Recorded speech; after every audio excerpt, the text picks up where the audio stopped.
most of the preparation, because you have a 6-month rehearsal period, but during the painting I was obviously thinking about what starting to think about what made him tick and what he was, and I did end up, I was given this course by this great guy called Tim Wright, who's a portraitist and our teacher, and he took me, more or less gave me a sort of fine arts foundation course really. We did all the disciplines, we did speed drawing, we did life drawing, we did still life drawing, we did all the different mediums, we did everything, oils, we did acrylic, we did watercolour, and I ended up at the end painting a full-size copy of Steamboat, with the one he's on and I've got it on my wall actually, in oil, on canvas, and I thought I'd just get it framed up, and I look at it in the morning sometimes and think, how the hell did I do that? But I did it, but I couldn't do it again. So I suppose what it is that there's the old saying, there's nothing like the knowledge of being hung in the morning to concentrate the mind wonderfully. So I think I took that very seriously, and in that process, that was when I really started to understand that there was something much more going on in this man's ability than just skill, And then we started on the rehearsal period, and it was our job as a group, and Mike and I's job together, and my job personally, to read up and to do a massive detective job on what, obviously about Turner's life, but the Victorians, with Georgian and Victorian, are very good at not, this is all pre-psychology, they were very good at not telling you much about themselves. So I had to read much material as I could and try and piece together what he was psychologically and emotionally. And the great thing is that he was a massive contradiction. So, like we all are, you have to accept that. You be too fast and loose of it, but the fact that he is a contradiction is a great thing in itself. And I think that's what he is. He knew about God's theory of life, but he was, and don't forget, he was a man whose friends, he was knocking about with people that would all have Nobel Prizes now. He was a personal friend of, like Mary Somerville, was in it, Faraday, Humphrey Davy.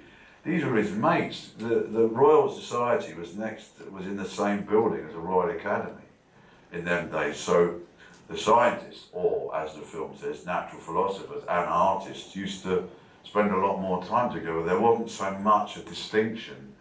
It wasn't compartmentalised. You wouldn't get,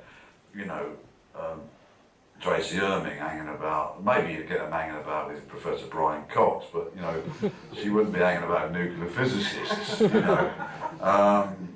But that's what it was like then. And then when you look at the work, it informs it. When you see the vortexes in Turner's work, you can definitely get a sense that this whole understanding of magnetism and everything is in that as well. And it's science, but it's that science as art and art as science.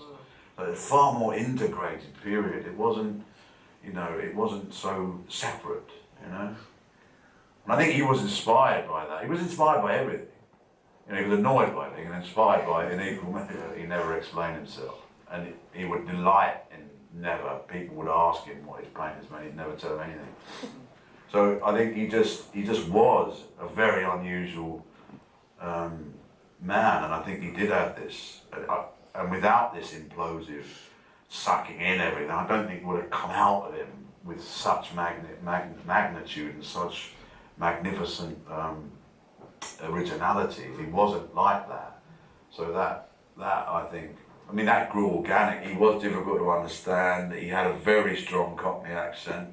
That he was that he was a hunched man. That he did have a very a particular way of walking, and he would go from being very uncommunicative to then speaking in an incredibly grandiloquent way about things. Sorry, what was the question? It was you read something in a biography. Well, yeah, I read a million things. There's a great book. Two of the great templates were James Hamilton's book, Turner alive, and a book by Jack Lindsay, which is no longer in print, which concentrates on the artistic and the psychological and the poetic side of his nature. And it was written in the 60s, right in the middle of a lot of that, when people were getting really into it. But he's also a great expert on the man himself. So, in a sense, apart from a lot of other stuff, and a lot of using your own brain and your own understanding about the human nature and working on it and creating the character and what he does with Mike, you know, there was some detective work to try and bring this character's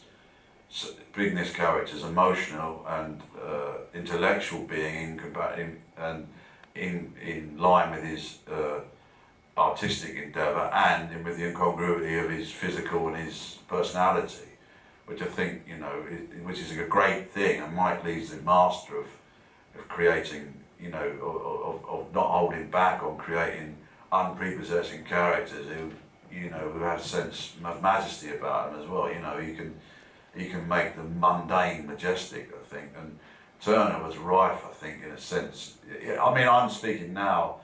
We didn't discuss this. I think, in a sense, that it's no surprise that he would choose Turner because of this difference between his art, his work, his genius, and his physicality, the way he spoke, the way he was as a person. I was just saying earlier that if you knew nothing about Turner, nothing at all, there was no images of him, no pictures, no record of, you'd have made the assumption he'd have possibly been a Franz Liszt character, you know, long black hair, gorgeous, being in all the salons of London, being feted and adored by millions of women. But no, he wasn't. He was what he was, this strange, contradictory, gruff, simian-type man that contained this incredible nuclear fissure of not only intelligence, but a nuclear fissure of component parts of emotional contradictions in himself. That, you know, all the things, it's a bit like trying to chuck everything in a pressure cooker. And you know the bit of steam that comes out the top of a pressure. I don't know if anybody still uses pressure cookers, but that bit that comes out, you can smell what's been cooking in there. All those combined. That, I always felt that there was a nuclear fission in Turner that was the component parts of emotion, intellect, things that had happened in his childhood, his relationship with his mother, that like occasionally went off and came out like steam or a bolt of lightning from his soul, through his brain, straight out the end of his arm and out the end of a brush. And that really, in those later years, he was compelled to paint like himself, because he could paint like everybody else. Because Joshua Reynolds, in his dissertations, and he was at quite a few of them, Joshua Reynolds was the president of the Royal Academy when Turner was 14 and there. He went to one of his discourses and Reynolds said, you've got to learn how to paint like everybody else before you can paint like yourself. And Turner could paint like anybody. He's proved it. There was an exhibition where he could paint. The one thing he didn't like painting was portraits, but when it was almost like that later style he had was something he couldn't hold back. It was something he couldn't stop in himself, because he proved that he was as good as anybody. And I think his soul and the power of what was happening to him in his later life just created this amazing thing that predates Impressionism and Expressionism by 40 years. You know, it was so predictive of it that 2/3 of them never gave him any credit at all for it. They said, no, he painted indoors, he cannot be an impressionist. He wasn't impressionist, he was Turner, you know, and he did it before then. Some of them do, Monet and Manet and a few did. But when Delacroix met him, Turner went to Delacroix's studio in Paris, and Delacroix had this amazing studio in J.W.M built, and Turner went in and looked at the painting. Fine, oh fine, and left. And somebody said to Delacroix, what did you make of him? He said, I thought he was despicable. He was like some horrible English farmer. Sorry, that's Delacroix, by the way. I expected him to have a carrot sticking out of his pocket. He was so uncouth and horrible. It's nothing like the man I expected. which I think is great. Well, that seems about a lot of things, you know, and it's also about contact with a stranger and all that underneath and all. You know, it's for the audience to work out what it's about, as a lot of things are in Mike's films. But no, I found out that Turner. This is just a small example of how of his knowledge, and the fact that, you know, that this simian-like man, this kind of, you know, rough, mud-like creature, had this immense natural intellect, and also he was incredibly well read. He was an autodidact of the most enormous extent. He identified with Aeneas very, very strongly, and painted Aeneas and Dido quite a lot. In fact, when they said he'd gone blind and mad in his later years, last of his 4 great masterpieces are Dido and Aeneas paintings painted in the style of Claude Lorraine. So anybody who still thinks that he was going mad and he was blind, that proves that he wasn't, because he painted with the utmost and absolute 18th century skill these last 4 paintings. But Aeneas, I don't want to teach my grandmother to suck your eggs here, I'm sure you're all Greek scholars, was, you know, told by Jove that, well, he walked out of a burning Troy with his father on his back. So that association, and he had a massive love for his father. And he also was told by the gods that he was a man of destiny, and he had to form a navy, as he did, and he went out, and the whole opera of Dido and Aeneas is about him falling in love with Dido, and then being told, of course, then being told by God, Jove that he's a man of destiny, has to leave her, but he's more or less told in no uncertain terms, or he learns that he is a man of destiny and he's going to sacrifice anything that's going to make his life easy, as far as love, as far as ordinary life is concerned, for basically his destiny. And that was something I discovered quite late about him. But the fact that, you know, and I don't think he wore it like as a badge of honour, and I don't think it was in any sense an indication of him being an egomaniacal character. But I think, like a lot of geniuses, they do carry a sense of destiny about them, and it drives them, you know, and the fact that, in a sense, that he wanted all his work together, became obsessed with it, was that he felt that he couldn't be judged on his own. I mean, now they split he's so famous internationally, they split his collection up and take it. He's so successful, he might, you know, he'd have probably been quite pissed off with it, I imagine. You know, I think he'd have been quite curmudgeonly about the fact that, you know, what do you want to send it to the Australians for? You know, I'm furious about it.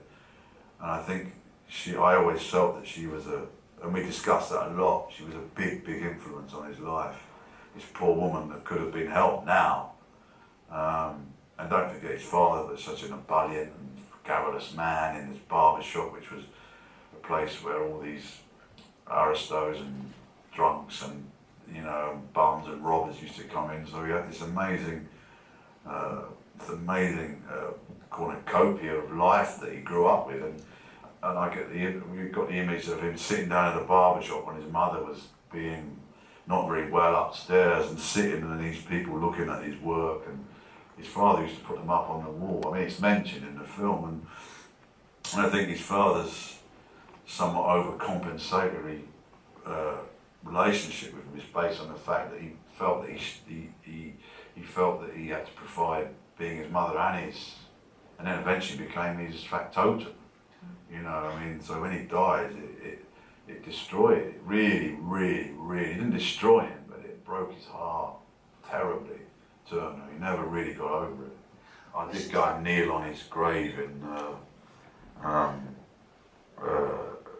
St Paul's Cathedral after I finished, and just said, look, I hope that was all right.